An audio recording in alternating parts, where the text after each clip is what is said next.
সিরাত বলেন নবী মুহাম্মদুর রাসূলুল্লাহ সাল্লাল্লাহু আলাইহি ওয়াসাল্লাম উনি যখন দাঁড়িয়ে নামাজ পড়তেন ওনার দুইটা পা মোবারক ফুলে যাইত। কোনো এক সাহাবী জিজ্ঞেস করে, ইয়া রাসূলুল্লাহ, ইয়া হাবিবাল্লাহ, আপনার তো জাহান্নাম আপনার জন্য হারাম, জান্নাত তো পেয়ে আপনি খুশি, জান্নাতে গেলে জান্নাত আপনার জন্য খুশি, জান্নাত আপনাকে পাইতে চায়, আপনি এত রাত এত রজনী দাঁড়ায়া দাঁড়ায়া নামাজ পড়েন, পা ফুইলা যায়। আল্লাহ রাসূল সাল্লাল্লাহু আলাইহি ওয়াসাল্লাম বলেন, আল্লাহ তাআলার যতগুলো আল্লাহ তাআলা আমাকে নিয়ামত দিয়েছে, এতটুকু কি নিয়ামতের শুকরিয়া করার মতো? এত এত নিয়ামত পাওয়ার পরে আমি মুহাম্মদ, আমি নবী কি ওই মালিকের এতটুকু শুকরিয়া করতে পারি না? শুকরিয়া যার দিলটা শুকরিয়া হয়, এই শুকরিয়া তাবেঈন, সাহাবায়ে কেরাম, উলামায়ে কেরাম, আমাদের একজন মুজাদ্দিদি, আমাদের একজন বড় একজন শায়েখ, বড় একজন আল্লাহওয়ালা, বড় মাপের মানুষ ছিলেন, মারিফতের বাদশা ছিলেন, হাজী ইমদাদুল্লাহ মুহাজির মক্কি রহমতুল্লাহ আলাইহি। উনি একদিন হজের সফরে যাইতেছিলেন, হজের সফরে যাইতেছিলেন। সফরকালে কোনো এক চোর তার মাল নিয়ে যখন চলে যায়, কিছুক্ষণ পর খাদেম এসে বলে, হাজী সাহেব, আপনার মাল তো চোরে নিয়ে গেছে।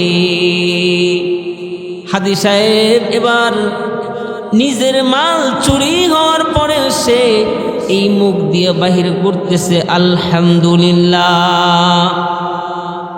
নিজের মাল চুরি হয়ে গেছে, তার কাছে প্রশ্ন করে, তার কাছে বলতেছে, হুজুর বা হাজী সাহেব, আপনার মাল চোরে চুরি করে নিয়ে গেছে।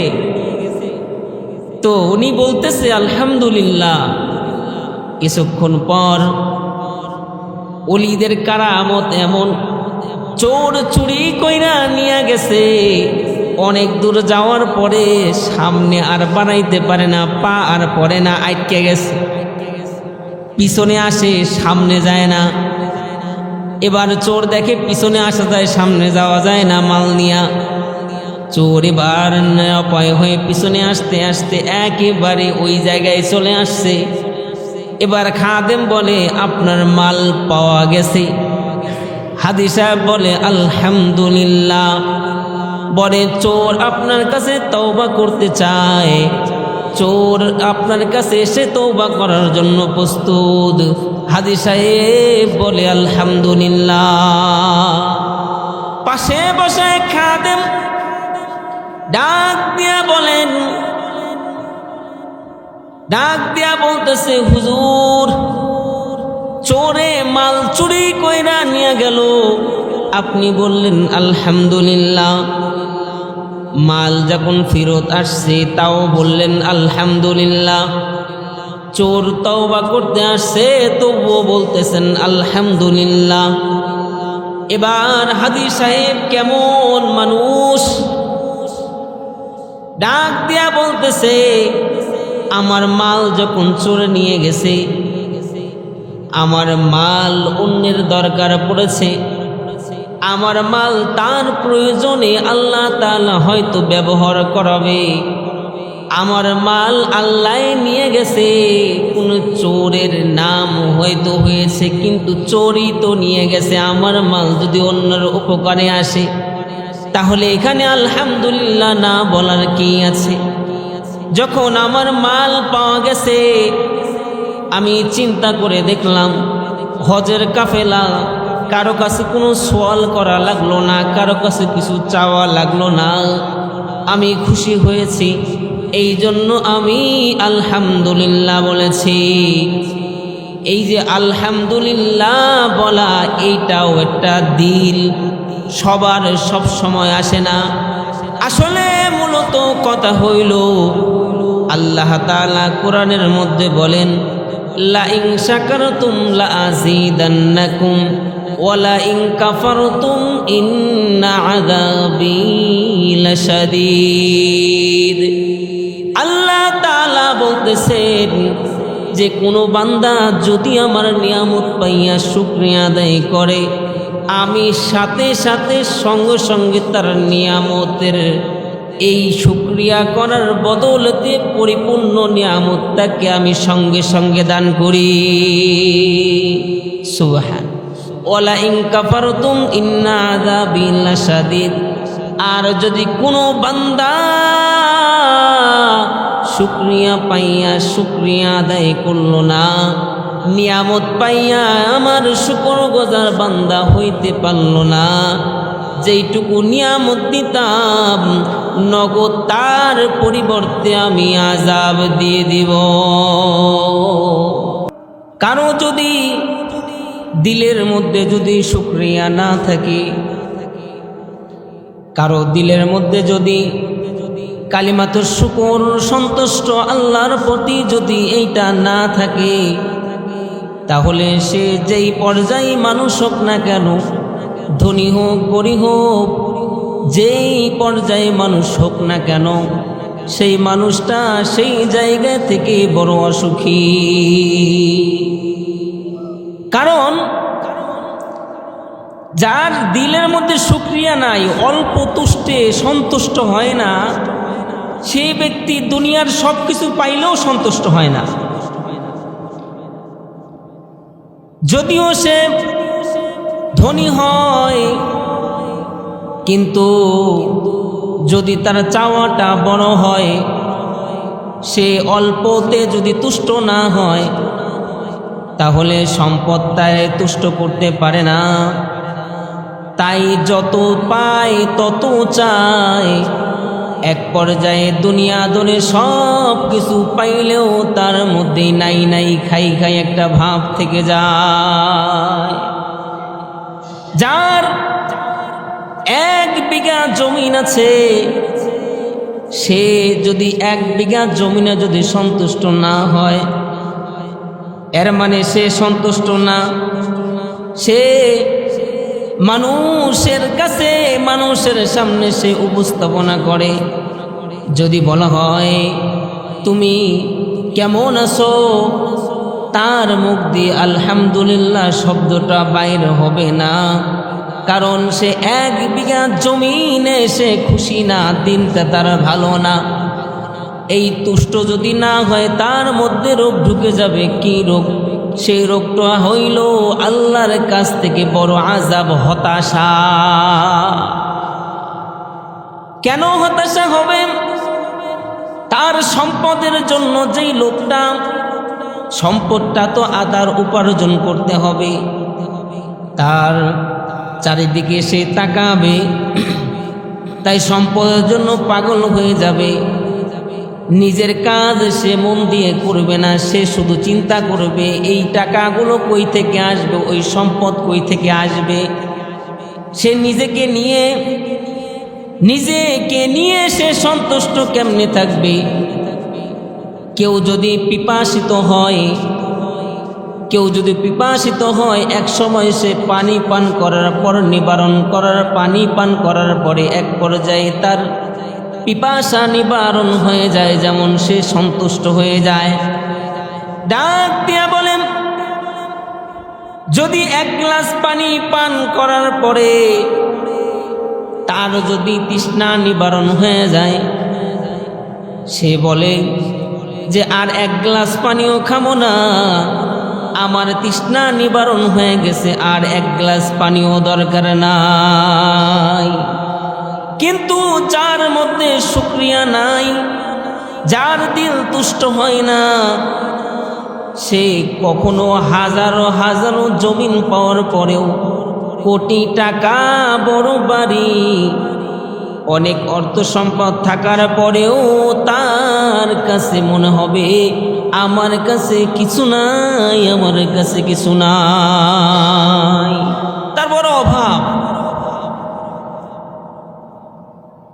আল্লাহর কাছে চাওয়া, হায় আল্লাহ এমন একটা দিল দেন, এমন একটা অন্তর দেন, যেই অন্তরটা অল্প পেয়ে গেলে খুশি হয়ে যাবে, অল্প পেয়ে খুশি হয়ে যাবে, সব সময় আলহামদুলিল্লাহ বলবে।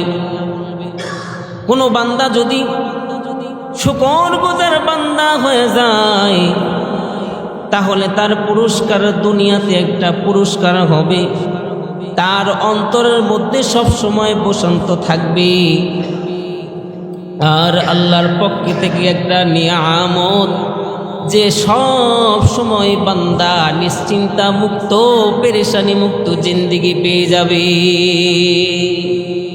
আল্লাহ তাআলা বলেন, এই যে রেজা, এই যে খুশি, আল্লাহর ওপর সন্তুষ্ট যখন হয়ে যায়, যখন এই শুকরগুজার বান্দা দুনিয়া ছেড়ে চলে যাবে, ওই সময় ওই বান্দা ঈমানের হালতে থেকে দুনিয়া ছেড়ে মরণ নামে দরজা দিয়ে জান্নাতুল ফেরদাউসে পৌঁছে যাবে। সুবহানাল্লাহ। এই শুকর আমাদের রাসূল আরবি সাল্লাল্লাহু আলাইহি ওয়াসাল্লামের মধ্যেও ছিল। আল্লাহ তাআলার প্রিয় হাবিব, আমাদের মায়ার নবী, ভালোবাসার নবী, উনি রাত্র জাগরণ করে যখন সারা রাত সারা রজনী যখন দাঁড়িয়ে কিয়াম করতেছিলেন, নামাজে দাঁড়ায় গেছেন, ইয়া আইয়ুহাল মুজাম্মিল, আল্লাহ তাআলা তার প্রিয় হাবিবকে মোহাব্বতের সুরে ডাইকা বলতেছে, বন্ধু, নিজের শরীর তো অসুস্থ হয়ে যাবে, আপনি এত ইবাদত করতেছেন। সিরাত বলেন, নবী মুহাম্মদুর রাসূলুল্লাহ সাল্লাল্লাহু আলাইহি ওয়াসাল্লাম উনি যখন দাঁড়িয়ে নামাজ পড়তেন, ওনার দুইটা পা মুবারক ফুলে যাইত। কোন এক সাহাবী জিজ্ঞেস করে, ইয়া রাসূলুল্লাহ, ইয়া হাবিবাল্লাহ,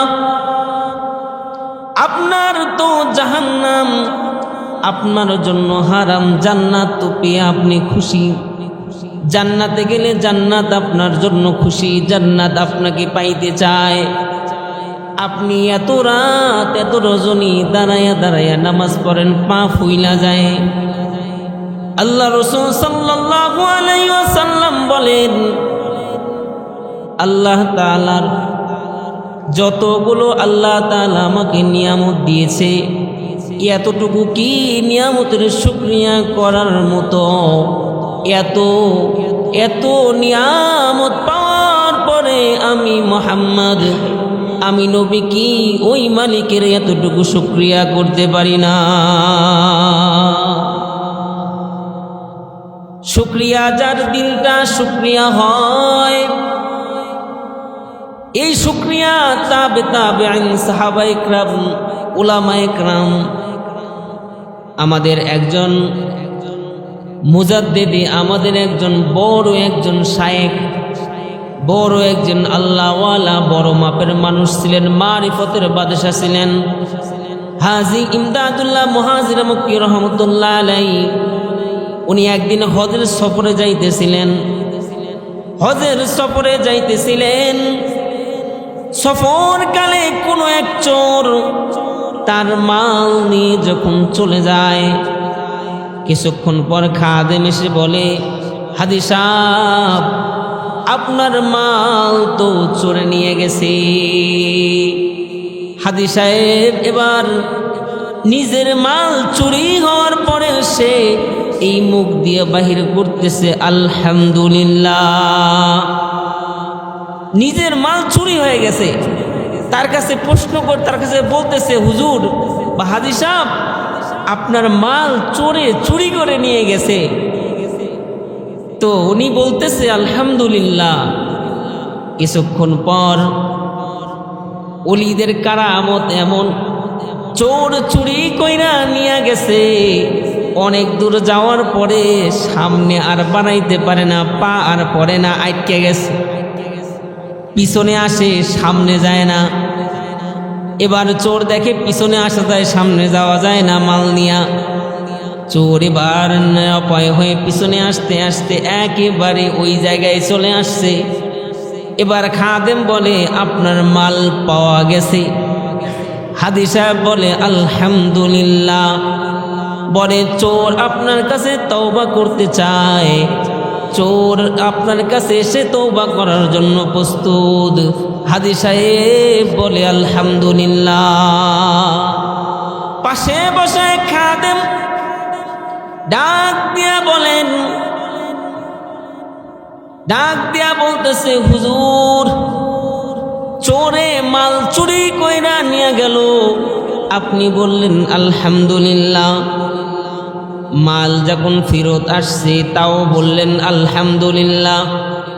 চোর তওবা করতে আসছে তবুও বলতেছেন আলহামদুলিল্লাহ। এবার হাদি সাহেব কেমন মানুষ, ডাক দিয়া বলতেছে আমার মাল যখন চোরে নিয়ে গেছে, আমার মাল অন্যের দরকার পড়েছে, আমার মাল তার প্রয়োজনে আল্লাহ তাআলা হয়তো ব্যবহার করাবে, আমার মাল আল্লাহ নিয়ে গেছে। কোন চোরের নাম হয়তো হয়েছে কিন্তু চোরই তো নিয়ে গেছে। আমার মাল যদি অন্যের উপকারে আসে তাহলে এখানে আলহামদুলিল্লাহ না বলার কি আছে? যখন আমার মাল পাওয়া গেছে আমি চিন্তা করে দেখলাম হজের কাফেলা, কারো কাছে কোনো সওয়াল করা লাগলো না, কারো কাছে কিছু চাওয়া লাগলো না, আমি খুশি হয়েছি।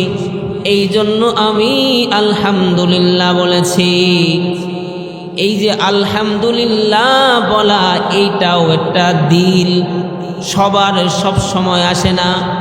আসলে মূলত কথা হইল আল্লাহ তাআলা কোরআনের মধ্যে বলেন লা ইন শাকারতুম লা আযীদান্নাকুম ওয়া লা ইন কাফারতুম ইন্না আযাবী লাশাদীদ। আল্লাহ তাআলা বলতেছেন যে কোনো বান্দা যদি আমার নিয়ামত পাইয়া শুকরিয়া আদায় করে, আমি সাথে সাথে সঙ্গে সঙ্গে তার নিয়ামতের এই শুকরিয়া করার বদৌলতে পরিপূর্ণ নিয়ামতটাকে আমি সঙ্গে সঙ্গে দান করি। সুবহান। ওয়ালা ইন কাফারতুম ইন্না আযাবী লাশাদীদ। আর যদি কোনো বান্দা শুকরিয়া পাইয়া শুকরিয়া আদায় করল না, নিয়ামত পাইয়া আমার শুকরগুজার বান্দা হইতে পারল না, যেইটুকু নিয়ামত দিতাম নগদ তার পরিবর্তে আমি আযাব দিয়ে দিব। নাউযুবিল্লাহ। এই জন্যই দেখেন যারা শুকরিয়া আদায় করে না তারা কখনো সন্তুষ্ট হইতে পারে না। তার সম্পদ থাকে, বাড়ি গাড়ি থাকে, সব কিছু থাকে, তারপরেও তার মাথায় কাজ করে না, পেরেশানি টেনশন, সে কি করবে কিছুই বুঝে না। নিজের খানাটাও ঠিক মতো খাইতে পারে না পেরেশানি টেনশনের জন্য। এক নাম্বার এইটা আল্লাহর কাছে বলা, হায় আল্লাহ আবদান শাকুরা, শুকরগুজার বান্দা, শুকরগুজার বান্দা হওয়া, আল্লাহর কাছে চাওয়া আল্লাহ আমাকে এমন একটা দিল দেন যেই দিলটা পাইলে আপনিও রাজি খুশি হয়ে যান, আর যেই দিলের প্রতি আপনিও খুশি, সব সময় তুষ্ট থাকতে পারবো এমন একটা দিল দান করেন। 2 নাম্বার, এখন তো মানুষ আল্লাহর কাছে হাত তুললে টাকা চায়, সম্পদ চায়, বাড়ি চায়, গাড়ি চায়, একটা এমপি ভোট তো আল্লাহ আমারে জিতায় দাও, মন্ত্রীতে দাঁড়াইছি আল্লাহ এবার মন্ত্রী পাশ করায় দাও, এবার আমাকে এই নির্বাচনে পাশ করায় দাও, আল্লাহ আমার এইটা দাও, আল্লাহ আমার ওইটা দাও। আল্লাহর কাছে এইটাও চাবেন, ঠিক আছে, কিন্তু 4টা জিনিস যদি আল্লাহ রসুল বলেন যদি কেউ পেয়ে যায় দুনিয়া এবং আখিরাতে উভয় জগতে সে কল্যাণ সফল কাম হয়ে যাবে। সুবহান। 2 নাম্বার লিসানুন যাকিরা, একটা জবান, যেই জবান দিয়ে মালিক রে ডাকবে আল্লাহ, সুবহানাল্লাহ, আলহামদুলিল্লাহ। এমন একটা জবান চাবে যেই জবান দিয়ে কোনো নাফরমানি, যেই জবান দিয়ে কোনোদিন অপবিত্র কোনো ভাষা অকট্য আসবে না। আমাদের সমাজের তো এমন অবস্থা, আল্লাহর দেওয়া জবান দিয়ে আল্লাহর কাছে আবার অভিযোগ করি, ওগো আল্লাহ আমার ওপর তুমি ইনসাফ করো না। নাউজুবিল্লাহ। আল্লাহর কাছে এটা চাই না, আল্লাহ আমার জিহ্বা জানে এমন হয় সব সময় যেন আপনার নামের জিকির করে। এই জিকির যদি তারও কারো কলবে যদি একবার যদি সেট হইয়া যায়, কয় একটা পুরস্কার মরণের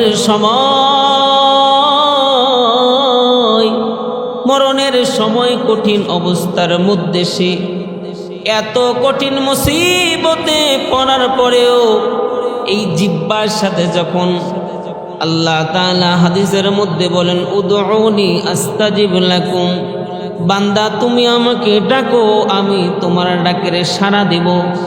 যখন বান্দা কঠিন মুসিবতের মধ্যেও পড়ে যাবে, আজরাইল চলে আসবে। নিয়মিত জিকির করার কারণে, জবানটা ভালো হওয়ার কারণে এমন কঠিন মুসিবতের সময়ও আল্লাহকে ভুলবে না, আল্লাহকে ডাকবে। আর আল্লাহ তাআলা বান্দাকেও ডাকবে। তার মুখে একটা পুরস্কার আল্লাহ তাআলার তরফ থেকে ওই বান্দার জন্য মরণের সময় তার মুখে কলেমা নসিব হয়ে যাবে। সুবহান আল্লাহ তাআলা এই যে জিকির, জিকরুল্লাহ, এই যে আল্লাহর নামের জিকির করার কি লাভ? মরণের সময় সে ঈমানের হালতে যখন চলে যাবে, দুনিয়ার মধ্যে বান্দা তুমি যে এইভাবে চলবা, 5 ওয়াক্ত নামাজ পড়বা, আমার নামের জিকির করবা, দুনিয়ার মধ্যে থেকেও তোমার জন্য একটা পুরস্কার আছে।